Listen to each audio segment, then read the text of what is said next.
Hello, welcome to another episode of SLAB Talk. I am on my way to CGC. Got a bunch of books to drop off.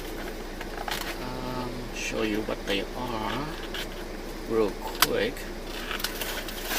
I got a couple of Batman 251, a couple of Batman 244, Batman 234, a couple of X-Men 101. The grade's gonna be, between 9 and 9.4. That's my expectation. But let's get going.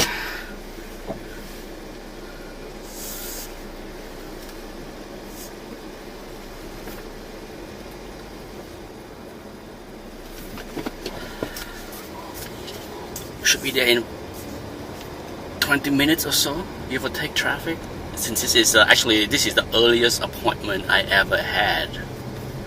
Usually CGC, I can't recall ever going to CGC at 8:30 in the morning. My appointment is at 9 o'clock, so right now it's there's school traffic because a lot of school buses are driving around at this time, so I might get stopped here and there because of the school bus. So we'll see if I can get there in less than 30 minutes. I should, but I'm giving myself plenty of time. Anyhow, it is SLAB Talk, so let's talk about SLAB. I have had a lot of interesting discussion with some of my friends over the past few years about slabbing and whether slabbing could have taken place a lot earlier. We all know CGC, basically came into existence in 99. The formation probably took place somewhere in 1998.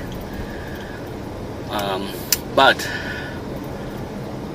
I am on the side that first off, there is no right or wrong. Okay, this is just banter talk. It's not that I know anything or anybody is right or anyone disagree with me is wrong. It's just an opinion.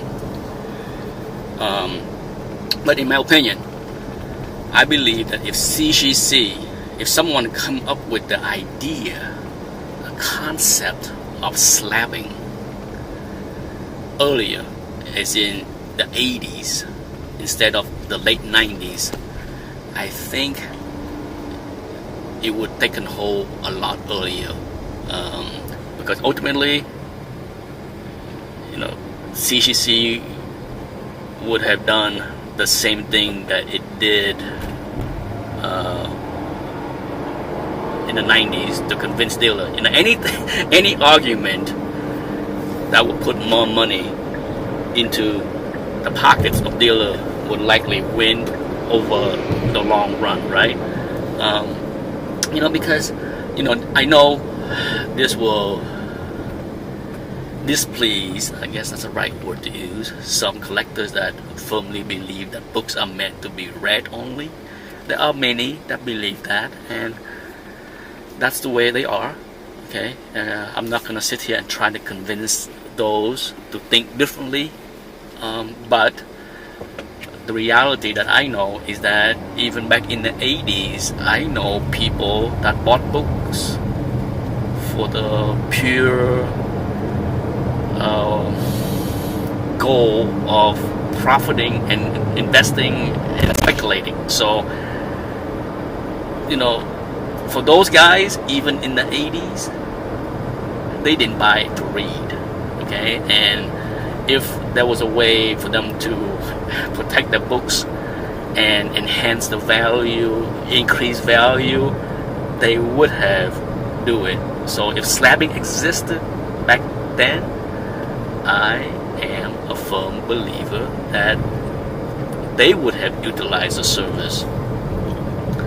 I remember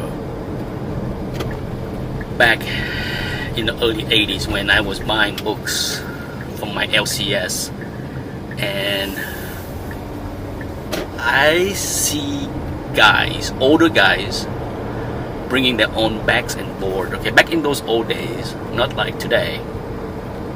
You know, my LCS today put everything in bags and board already for you.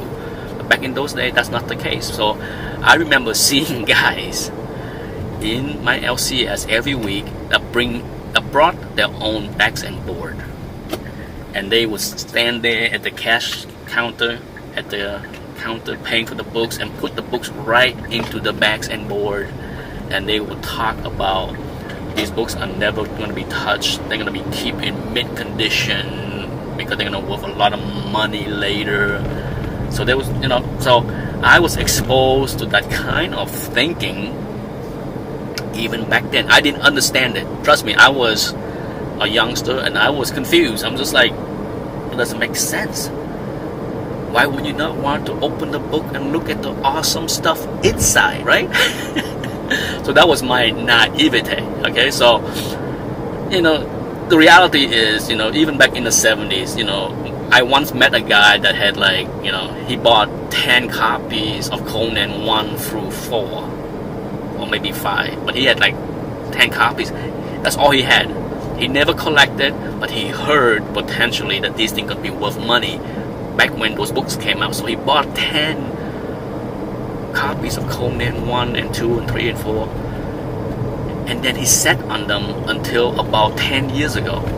I had a chance to buy those books from him, and I blew it.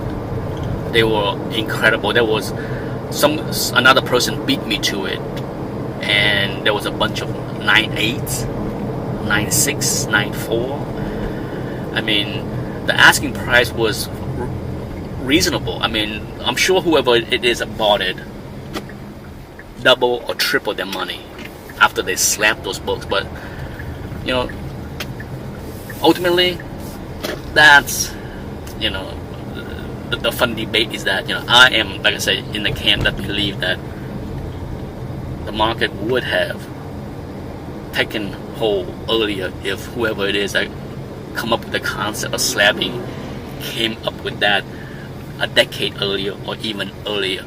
And that's it. I'm here at CGC, so bye bye.